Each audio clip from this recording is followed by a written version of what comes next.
જય શ્રી રામ મિત્રો. આજે મિત્રતા દિવસ છે. ઘણાય મેં જોયા છે, મારા વોટ્સએપમાં પણ કેટલાય મેસેજો આવ્યા છે. પણ મિત્રની અંદર 3 ગુણ ખાસ હોવા જોઈએ.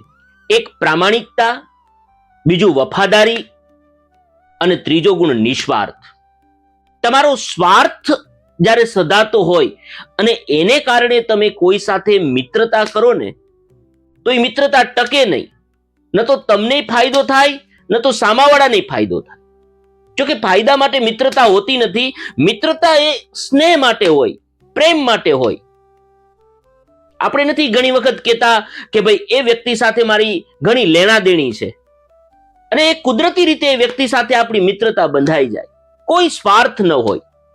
અમે જ્યારે થોડા નાના હતા ને ત્યારે એક વાર્તા અમે સાંભળતા કે 2 મિત્રો હતા. એ 2 મિત્રો જંગલમાં ફરવા ગયા અને રસ્તામાં એ નીકળ્યા ત્યારે એક રીંછ આવ્યો. હવે રીંછ આવ્યો એટલે એક મિત્રને ઝાડ ઉપર ચડતા આવડતું હતું, એટલે કૂદકો મારી અને ઝાડ ઉપર ચડી ગયો. પણ બીજા મિત્રને બિચારાને ઝાડ ઉપર ખાસ કંઈ ચડતા નહોતું આવડતું, એટલે એને રાડ નાખી કે ભાઈ મારો હાથ તું પકડી લે તો હું એ ઉપર ચડી જાઉં.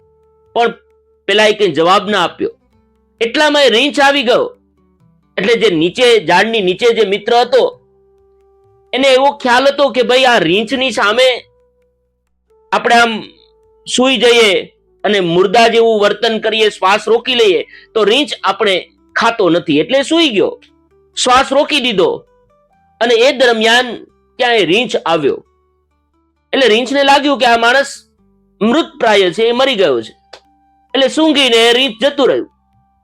એ પછી એનો એ મિત્ર ઝાડ ઉપર હતો, એ કૂદકો મારી નીચે આવ્યો.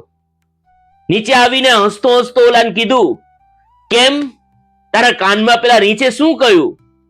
તો જે પેલો સૂતો તો એને કહ્યું કે કાનમાં આવીને રીંછે મને કહ્યું કે જે મિત્ર સંકટ સમય કામ નથી આવતો, સંકટ સમય જે મિત્ર તમારી મદદ નથી કરતો, એ મિત્ર સાથે ક્યારેય મિત્રતા ન કરવી. મિત્રતા એ હોય કે જ્યારે તમે કંઈક મુશ્કેલીમાં હોય, સંકટમાં હોય, ત્યારે તમે એનો હાથ પકડો. એનો પગ નથી પકડવાનો, એને મદદ કરવાની છે, એને ઊંફ આપવાનો છે, એને પ્રેમ આપવાનો છે. એ તો મિત્રતા છે સાહેબ.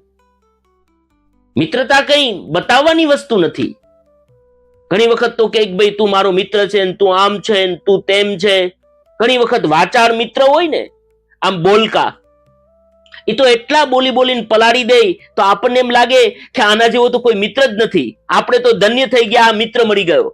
પણ પછી જેમ જેમ તમે એના સંપર્કમાં આવો, જેમ જેમ એમની નજીક આવો, ત્યારે તમને ખબર પડે કે આ માત્ર વાચાળ છે, મોટી મોટી વાતો જ કરે છે. જ્યારે સમય આવે ત્યારે આ મિત્ર કંઈ કામ નથી આવતો. એટલે તમે એવા લોકોને મિત્ર બનાવો કે જે સંકટ સમય તમારે કામ આવે, જે મિત્રતા પ્રેમને કારણે હોય, જે મિત્રતા એક એક સ્નેહનો તંતુ ગુથાઈને આવી હોય, એ સાચી મિત્રતા છે.